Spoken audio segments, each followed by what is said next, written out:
Yo, yo, yo, yo, yo, yo, yo, yo, yo, yo. What's good with it? It's the homie Mac, music, art, culture, knowledge. Each one teach one, peace and love. Reporting live from the Dogon. You know what it is. Another session of Mackin' with Mac, book review series.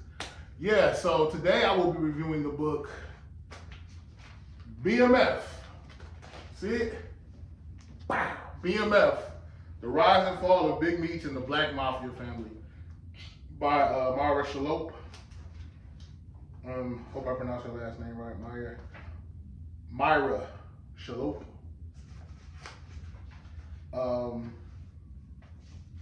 This book was published by St. Martin's Griffin of New York. First thing I want to talk about this book, even before I go into Big Meech, go into the scope of Big Meech, the organization known as Black Mafia Family, all the inner workings of it. I want to quote a Jay-Z line. Jay-Z said on The Evils on Reasonable Doubt, classic album, Jay-Z said, whoever said illegal was the easy way out couldn't understand the mechanics and the workings of the underworld. This book personifies that.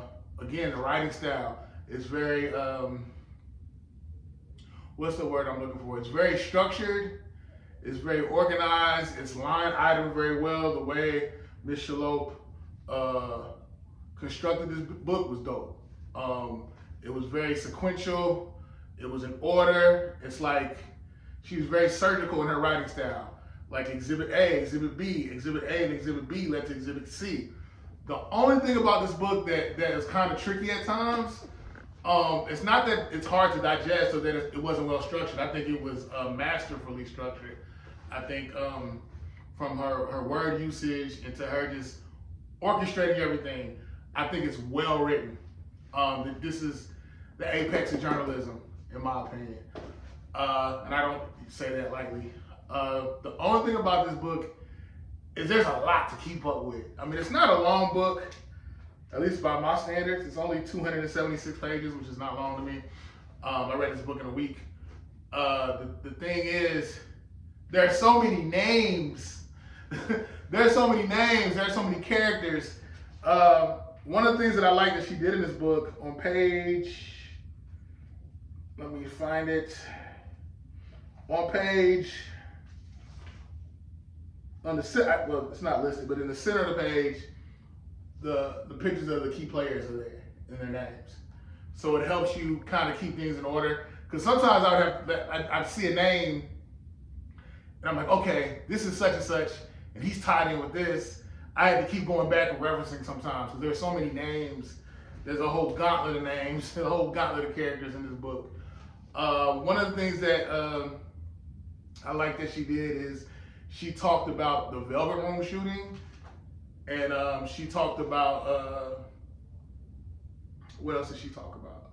She talked about the shooting at Chaos, but that was more famous because Wolf and his homeboy, Puff Daddy's former bodyguard, Wolf, and one of Wolf's friends, they were murdered at Chaos.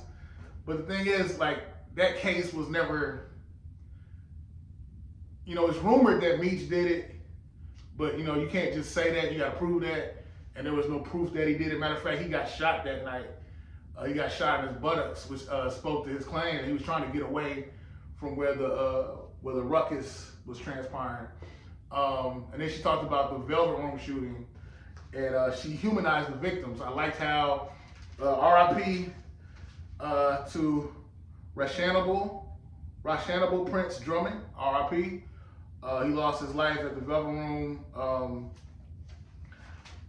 A member of BMF, Il Fleming's, that murder was, he was convicted of that murder.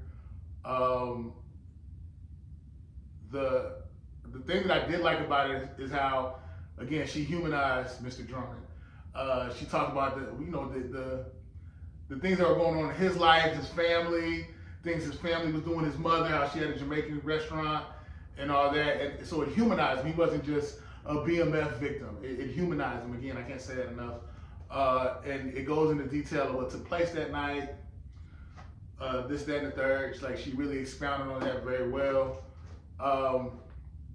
The thing about this, you know, I knew I'm a Detroiter. I lived in Atlanta during the apex of BMF. Well, no, more or less towards the downswing of BMF. I came to Atlanta in 06, 07. So that was when BMF was kind of, you know, Terry and Meech were in custody. So things had kind of slowed down for BMF. But yeah, the thing that I thought was really interesting about this book is, you know, we hear it as kids, crime doesn't pay. And let me say this, at the end of the day, crime does not pay.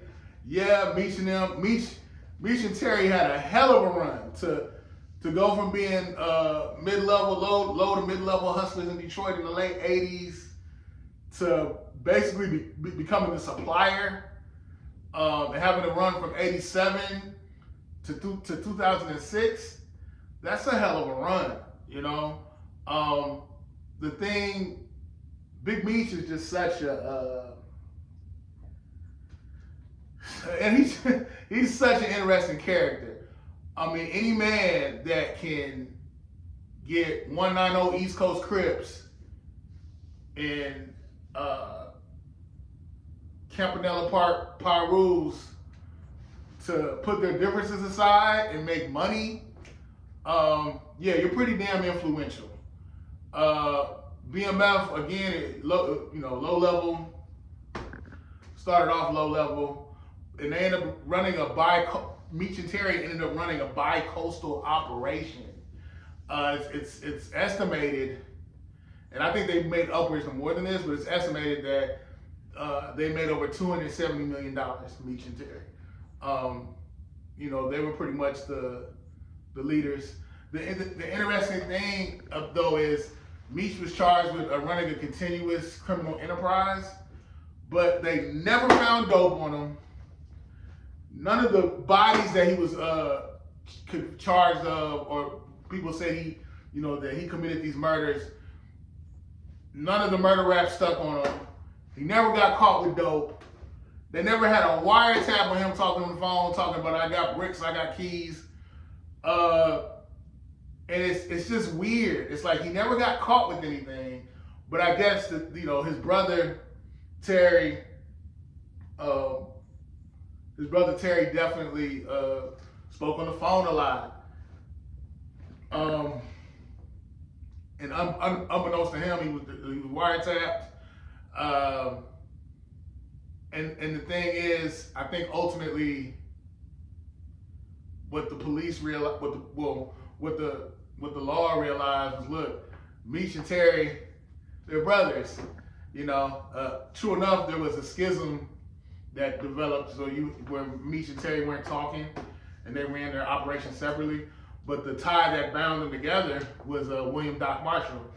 Doc Marshall. I'm a civilian. I'm not a criminal. But going to the code of the streets, he definitely broke the code. This man told on everybody. And the thing that I thought was weird is, Doc Marshall, he actually he had an upscale condo. Someone tried to break in because they knew there was dope and there was money in there. And upon trying to break in, upon the assailant breaking in, Doc Marshall killed him. And the thing that I thought was weird is, if you got dope in here, you got hella money, before you call the police, you get all this stuff out your house. All the ledgers that you have, everything, you get rid of all that evidence. But he didn't. So, but I'm on the outside looking in. It's easy for me to say. But pretty much when Doc Marshall caught that body, it opened the floodgates for BMF. The whole logistics of BMF was in that condo. You can easily say Doc Marshall was, well, not easily say he was the CFO of BMF, Chief Financial Officer. He kept the ledgers, the books, kept everything in order, had the names. They hit a home run. The feds hit a home run. But yeah, there's hella documentaries out about BMF. You see the show, even though a lot of that is romanticized fiction, but like they said, some of that shit may have actually happened. I kid. Or am I? I'm being silly, don't pay me no attention. And one of the things that I liked about this book is it was very detailed. She did not waste her words. It was not overly verbose. It was direct. It was to the point. This happened at this time, which led to this. The residual effect of that was this. I like the way it was written. I think, again, she did a masterful job. One of the things that I do want to point out is this is an excerpt from the book, page 217 to 218. Meech was charged with 7 counts and Terry with 9. The most serious of them was the allegation that the Flannery brothers ran a continuing criminal enterprise. Like the more commonly used RICO statute, racketeer influence and corrupt organizations, the CCE law was created to tackle organized crime. Both RICO and the CCE charges are used to target long-term, elaborate criminal enterprises that operate like businesses. A CCE case, on the other hand, can be brought only against drug traffickers. Let me say that again. A CCE, continuing criminal enterprise case, on the other hand, can be brought only against drug traffickers. So that's the delineation between the RICO and the CCE. I know I sound like a broken record, but this book was written really well. I like also how she highlighted police corruption. How she talked about the Katherine Johnson case, which was a lady in Atlanta that the police, APD, used a lot of corruption, and they did not follow the statute of the law, but how they got a search warrant for her. They thought that she actually was peddling drugs. She wasn't. This was an older woman, and I think she was living in the Bluff. Yeah, she was living in the Bluff. They, make a long story short, they got a bogus search warrant. No probable cause that dope was even being ran out of that house. Kicked the door in, and Miss Johnson, you living in the Bluff. She was living by herself, so naturally, she had a gun, shot at the police officers thinking that they were, some type of intruders. They were intruders. This was a contrived thing. It wasn't a mishap. They shot her over, I want to say over 30 times. They never got hit. The officers' names, let me see.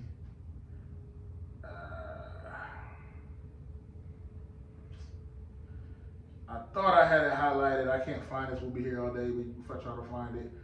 But those officers, they actually went as far to plant marijuana in the house to make it seem like it was a drug bust. But anyway, to make a long story short, they admitted that it was bogus, that they were in the wrong. I want to say they were federally charged. Yeah, I'm not sure about that. I'm not sure, but they were charged. They did time. I think this book highlights the hypocrisy again of our justice system. It shows how nobody wins. I know it sounds cool. You got the Bentley, you got the Rolls Royce, you got the Phantom, you got the old school, you got the girls, you got the money and the power. I get it. It's very, enthralling, captivating. It's easy to get caught up in the web of money, But in the end, a lot of people died. A lot of families were broken asunder. A lot of innocent people died. A lot of people, died a slow death through addiction. I'm sure, Meech and Terry definitely seem contrite. Terry has been released. I want to say Donald Trump pardoned him during COVID. Meech is supposed to get an earlier release. He's going to get out in 2028. There is no paperwork of either of them snitching, so don't go there. BMF, The Rise and Fall of Big Meech and the Black Mafia Family. Get your hands on it. It's a great book. Each one teach one. Peace and love. Thumbs up, give me the likes. Thumbs up, give me the likes. It's the homie Mac, man. Signing out from the Dogon. I'm out.